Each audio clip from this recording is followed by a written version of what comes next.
We'll meet them where they're at and continue from there. That's added pressure on you, the educator. As Miami Valley teachers continue working remotely, parents are doing the best they can teaching kids at the house. But can students catch up after being out of the physical classroom for months? Teachers call it the summer slide. That is what happens during the summer when kids are not in class. They forget some of the material they've learned during the school year. But this year, there is even more of a concern with what the state has done with almost 2 million public school students, that and some of the things they never learned at all because of COVID-19.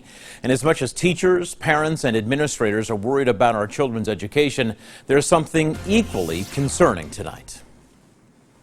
But she's fine right there, if, you know. Actually, sometimes this is what we do. It's an ongoing battle. Jenny Lake is a mom. There's ups and downs. In Bellbrook, the Lakes have 4 kids at home.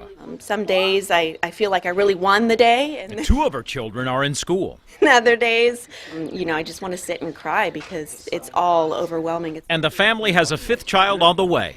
Hey there, Anna. Then there's 3rd grade teacher Kim Ehrlich. And this is my 23rd year teaching. You've been around the block a little bit. Yeah, I am. I'm definitely not a new crayon in this box. Seems like forever ago. Hello, everybody. She and her 18 Kettering students were all in the same classroom together at Orchard Park Elementary. Today we actually have some special visitors with us today. We're getting by. Tyler Alexander is Kettering High School's principal, and every day All of our students, I believe, are struggling through this. he was quick to put more focus on his empty hallways, abandoned lockers, and what students are missing out on by not being in the actual school building. The difference is we're not able to cover all the content that we would normally cover during 4th quarter being online. So one of my concerns is the gap in content, not necessarily the summer slide.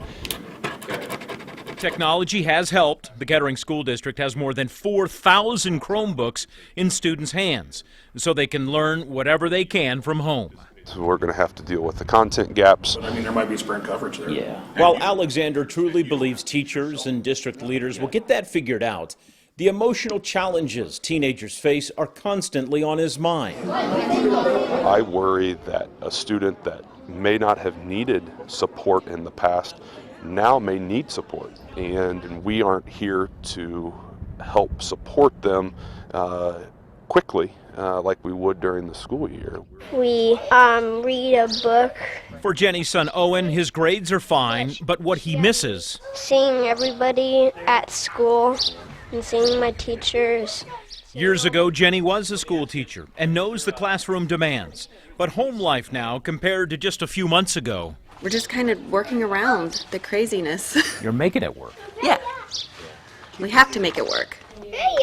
Yellow. What has been extra challenging is making sure little Olivia gets the schooling she needs. It is difficult. I think on day 2 I cried and said, I can't be all these people.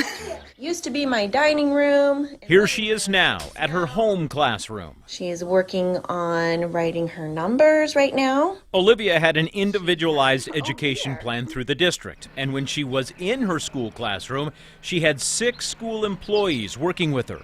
All of those resources are now essentially gone.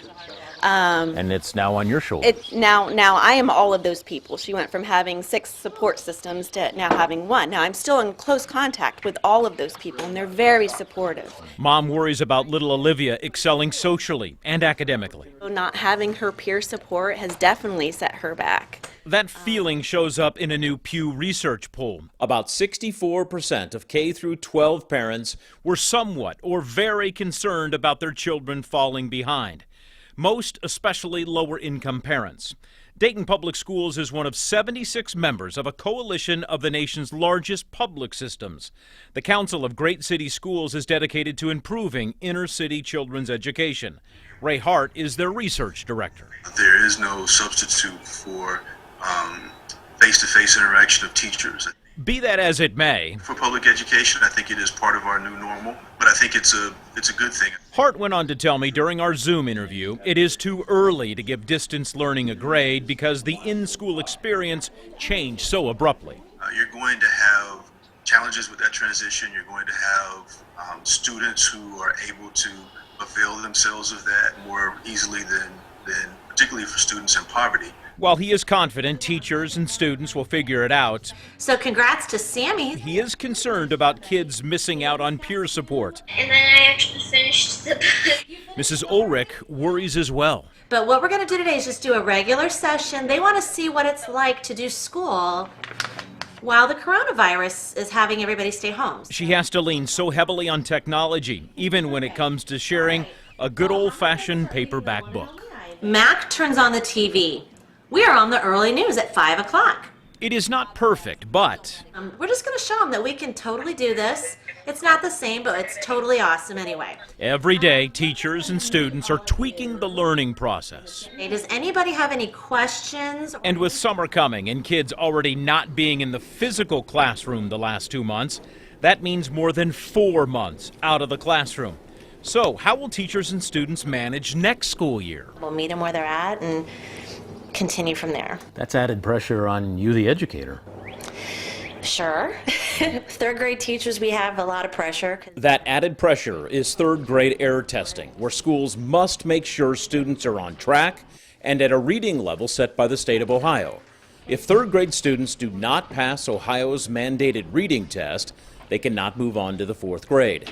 But when COVID hit this school year, the governor and legislature waived the testing requirements. If the governor was standing here right now, or the state superintendent, what message would you have for them? Be gracious. These kids are going through a lot right now, and honestly, for a lot of them, the most important thing is not their schooling. It's their health, their family safety. Now the big question is, what will happen with students in the fall? It's tough to have those conversations now because we don't know what the beginning of next school year is going to look like. So many what-ifs. For those, you guys wrote some really nice letters. I think it's All teachers, principals, parents, and kids can do Octagon. is wait. And we're okay. It's not going to be perfect. It's going to be messy. Triangle. We get through it. Everyone hopes the summer slide We're done. You're all done? does not turn into an educational free fall.